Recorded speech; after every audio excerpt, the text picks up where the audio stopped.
The story of Queen Esther is found in the book of Esther in the Old Testament of the Bible. It takes place during the reign of King Xerxes, also known as Ahasuerus, of Persia, around the 5th century BCE. The story is one of courage, faith, and God's providence, and it marks the origin of the Jewish festival of Purim. The rise of Esther. The story begins with King Xerxes, who rules over a vast empire stretching from India to Ethiopia. After a lavish banquet, the king orders his queen, Vashti, to appear before him and display her beauty to the guests. When Vashti refuses, the king deposes her and begins searching for a new queen.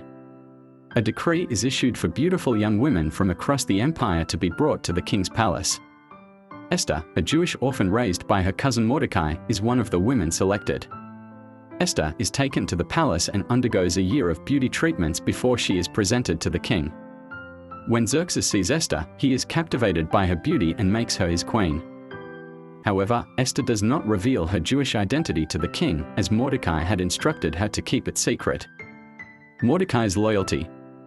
While Esther is settling into her new role as queen, Mordecai, her cousin, becomes involved in a key event. Mordecai uncovers a plot by two of the king's guards to assassinate Xerxes. He tells Esther, who informs the king, crediting Mordecai for the discovery. The plot is foiled, and Mordecai's loyalty is recorded in the King's Chronicles. The rise of Haman.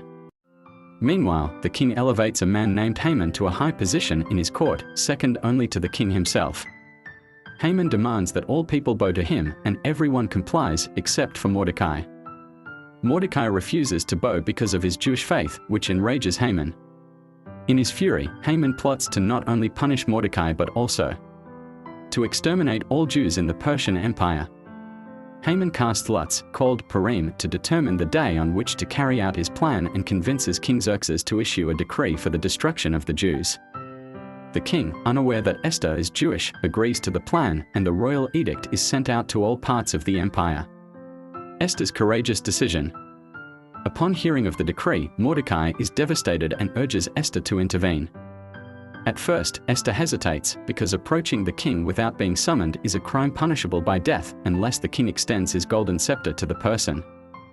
However, Mordecai tells Esther that if she remains silent, deliverance for the Jews will come from another place, but she and her family will perish. He also reminds her that she may have become queen for such a time as this. Esther then decides to act.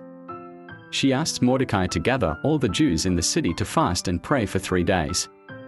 Afterward, she will approach the king, even if it means risking her life. Esther's intervention. On the 3rd day, Esther dresses in her royal robes and enters the king's inner court. The king sees her and extends his scepter to her, sparing her life. Esther invites the king and Haman to a banquet that she has prepared.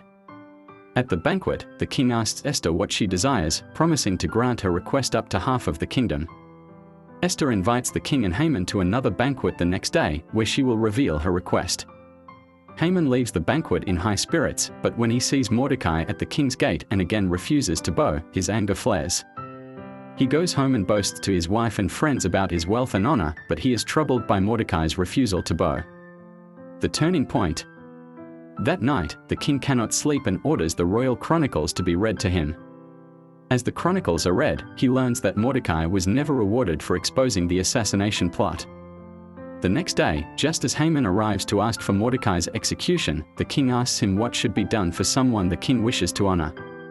Haman, thinking the king is referring to him, suggests that the person be dressed in the king's robes, paraded on the king's horse, and praised publicly. To Haman's shock, the king orders that Mordecai be honored in this way. Later, at Esther's 2nd banquet, she finally reveals Haman's plot to destroy the Jews and exposes his villainy.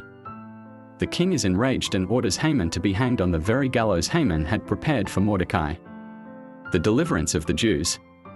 Although the king cannot revoke the edict to destroy the Jews, he issues a new decree allowing the Jews to defend themselves against their enemies. On the appointed day, the Jews successfully defend themselves and defeat those who would have harmed them. The Jewish people are saved from annihilation. Esther and Mordecai establish the festival of Purim to commemorate their deliverance, and the Jewish people celebrate each year with feasting, joy, and giving to the poor. Conclusion of the story. The story of Esther highlights themes of courage, divine providence, and the importance of standing up for what is right. Despite the dangers, Esther's bravery and faith saved her people, and her story remains a powerful example of God's ability to work through ordinary individuals to bring about extraordinary outcomes. Thank you so much for watching. Please subscribe, comment and share for more of God's words.